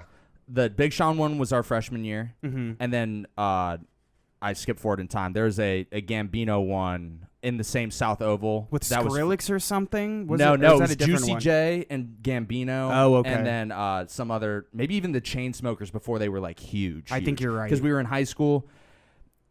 This could have been a flop too for me, but it can't be because I love Gambino, and this was when he was doing Because the Internet, and he had the entire like house on the stage, and like there was the chandelier, and it was like a whole story on stage. Mhm. It's funny because it was my birthday the month before. My parents, for my birthday, get me and my friends tickets to go up to Detroit to see the show. Oh, yeah, and that's then right. pay for that, pay for the hotel. Then we come back, and then little do we know, it's free, literally in the South Oval Yeah. of Columbus the next weekend. And we're like, we just paid to see the same show Yeah. in Detroit. But happy that I got to see it twice. That's the biggest tangent. Didn't mean to go on That's it, all but right. excuse me. That's it. Interesting. I'm just fucking, I'm pissed. But those Buck IDs, dude, that was always the thing. Like, it was a game being played. Like, whose Buck ID can you get so you can get into this shit? It And doesn't even matter. You just need one. Well, what's interesting is they moved those free concerts for the students. The That one was at The- the LC. yeah, they was, moved like, them inside. from the South Oval because they got way too big. Like, people from all over Could Columbus. just walk The in. Big Sean one specifically was was massive. It filled. It went from the South Oval to like the main oval yeah, where the crowd it was It- huge. They couldn't dude. handle it, so they had to switch everything. Yeah, I remember being at that one. That one was good. I'm not a fan of Big Sean, but like it was good. Shit. Flop 2. First one. I think it was my senior year. Yeah, it would have been 2014. The summer, like leaving college. Had a girlfriend at the point. Was like, hey, Sick brag. yeah, I had a girlfriend. It establishes context, but essentially, I was like, before I leave, I was going to Wheeling to play soccer, and I was like, let's just do something before, like, a month before I leave. So I was like, let's see what's going on this weekend. and the Iggy Azalea came up, and I was like, all right. I remember this show. I was like, all right. I'll sacrifice my time and money, pay $60 for 2 tickets, and like can drink, smoke weed, like have a good time. So I go on the website, go on whatever fucking Ticketmaster, and I pull up, it says $60. Bang, bang. I get hit with my statement from whatever it was saying I spent like $160 on Iggy Azalea tickets. The price was legit $60 for 1 ticket, not for 2. So I ended up spending like an ass load of money going to this concert, really not having a good time at all. Got to see her butt in person, and it's as big as they say. She's got a nice butt. But it literally lasted like an hour and 20 minutes, and it was a fucking joke. Dude, the first one got canceled. Yeah. Because I remember I bought tickets for the first one, and I was kind of hyped to go. I was like going to go with some of my homies, and then it got canceled, and then I was like, do I really like Iggy Azalea that much? No, so I didn't the answer actually is end up no. going. Can't But, believe I missed it. But yeah, it was terrible. They had fucking, the best part of it was their confetti cannon broke at the end when she walked off. So it was literally spraying like a fuck ton of confetti into the air, and it ended up blowing out into High Street, and they had to close down the street because you couldn't see shit. So that was the best part of it, was just all you heard was and just confetti flying out of this thing for an hour as you walk out. But second, I'd have to say, going back to Breakaway, it would have been the very, very first Breakaway.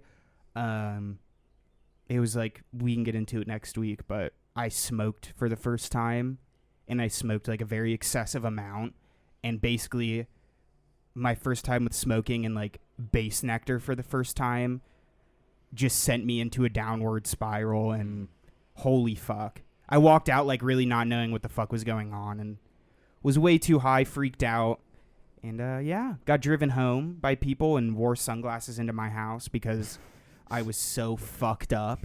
That's lovely. And then my mom's like, oh, you're home. And I had sunglasses on, so I was like, yeah, I'm just going to go to bed. And I think she got the message. But what a great Breakaway, dude. It was Schoolboy on like not the main stage, and he just came out with like Oxymoron and Kendrick, Juicy J, and then Bass Nectar. Yeah. So it was just a lot. It was a lot. Run through some honorable mentions real quick. Yeah. And we'll get out of here. We'll get the fuck out. The one I do want to mention, there was a concert in Cincinnati that I went to, that music center that's right on the water. I think it's called like Riverbend something. Yeah, you're right.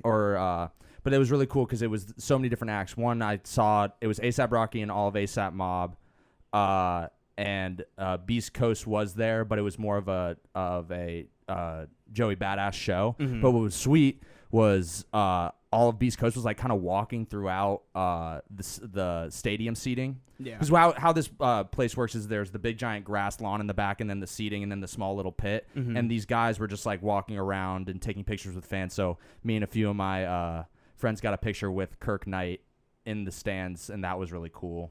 We don't look like we belong. But it was interesting because we were there for A$AP and we were there for Beast Coast, but the two other acts were fucking B.O.B. and Wiz Khalifa. Wiz Khalifa snapped at the end of the night, but I was full on expecting B.O.B. to just be like, oh my God, I hate just. Dude, he's a riot. That's what I'm saying. He comes out and he literally turns this place upside down. Like, Jesus. I was like full on, like, this was one of the best performances I've ever seen. He actually walked off the stage, similar to how members of Beast Coast were walking through like the seating. He went out into the lawn and was like walking around in the lawn, like mobbing with people during his performance. It was awesome.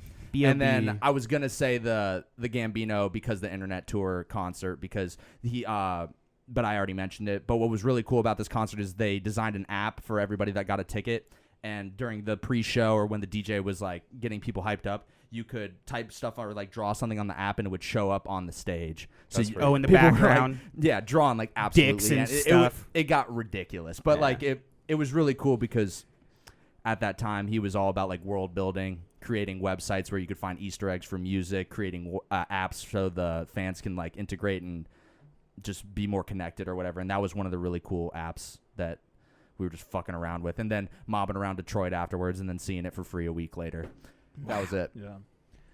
Wow. I just have two real quick. One is the Cincinnati Josiah. Oh, in the that shit weed was cave, fun. dude. Yeah. Shout The out weed Hive cave. The Mind. weed cave. Yeah. Shout out Hive Mind. That shit was really fun. Just a complete bump fest, and Weed smoke, dude. The an whole insane place. venue. Literally just a tunnel, a closed off tunnel, and on the sides of the venue, people are just selling edibles everywhere. Yeah, I bought a bunch of edibles. great. And chomped them down. And then my other one is Passion Pit. Hell yeah, which dude. was actually pretty fun, and it was one of my first concerts as like a young adult, and Yeah, one of my same. first times getting hammered at a concert. This was high And, school. Yeah, this was like summer 'Cause they going came into back- sophomore they year. came They back. came a couple times. Yeah. I was at that. I know the one you're talking about. It was though. great. That's dude. like a Yeah, real yeah, it like was, it was fun. a bonding point for people that were at that concert, because everybody that was like one of your first concerts. I Yeah, feel It was like. my first concert. That is like how it felt for me. So All right. Very yeah. cool. Honorable mentions, MGMT, fucking Mhm. awesome. Those dudes rule. And then just seeing Camp, their open mics at Casa Nueva, and then seeing them play at the Newport, and now they're on to bigger That is and better crazy. things. It's fucking that's cool cool. to see that transition. And then honorable flop, free G-Eazy show, Yahoo Mail sponsored. Gross. It was Gross. the beginning of my deep disliking of G-Eazy. Yeah, this Fuck is my that, bookshelf dude. with all my books. It's funny. I read all of them. I read sometimes. I like dark green. Fuck that Yeah, guy. it's funny because I actually read all these books. Do I have any honorable mentions? I don't know why that's so funny to me. These books. Well, if you don't, we Cherub. can end because this is Cherub that was was really probably good. cool. Oh fuck yeah! Doses and Doses and Mimosas. Mimosas. Like to hear it live for the first time, and the dude shredding with the piano with the tube in the mouth. He did it completely live, and it was really cool. Yeah. I think that is it. Oh, I did see Lil Dicky at. Oh yeah, we pretty saw cool. Lil Dicky. That is pretty cool. Fest. That was cool. I mean, He did we could run through some He gave a fest girl, memories, yeah. but He gave a girl a lap dance on stage. That was cool. So this was Real Handsome, everybody. Rebrand in effect. We're coming at you with episodes every single week now. We ain't missing another week. Follow us. We got all the same social medias still at rh.pod on Instagram. Give us a follow, share, like, subscribe. Let people know that it's some four handsome dogs in a room talking shit, And No we're more we whole getting shit. it. We Yeah. getting it. I'm More sorry that we bullshit. literally just snapped so hard on episode 1 of Real Yeah. Handsome. Yeah, sorry. This it is was, episode 1. sorry Yeah. it was so good. This is just a little preview of what we this is fucking what's to do. come, This is Yeah. to get you a little wet and moist. Test to it out lube some ya up. segments, maybe Yeah. adapt the segments, add Yeah. something new eventually. Who knows? We're going to play with it, but what we're really trying to do is be more segmentized and come at Yeah. you guys with more planned content, but still have those conversations, you Yeah. know? And Get a let little us wacky. let us know what you think about it. If you guys want to be more involved, we'll do more question shit. As long as you're interacting with it. So If you're not, fuck you. Okay? Don't tell us to do something. that's my job. I say. No, that. I say it now. Drew, New brand. Hit him with it. Fuck you. Fuck you guys. And fuck And G-Eazy. thank you for tuning in to Definitely the fuck first episode of Real G-Eazy. Handsome. Fuck G-Eazy.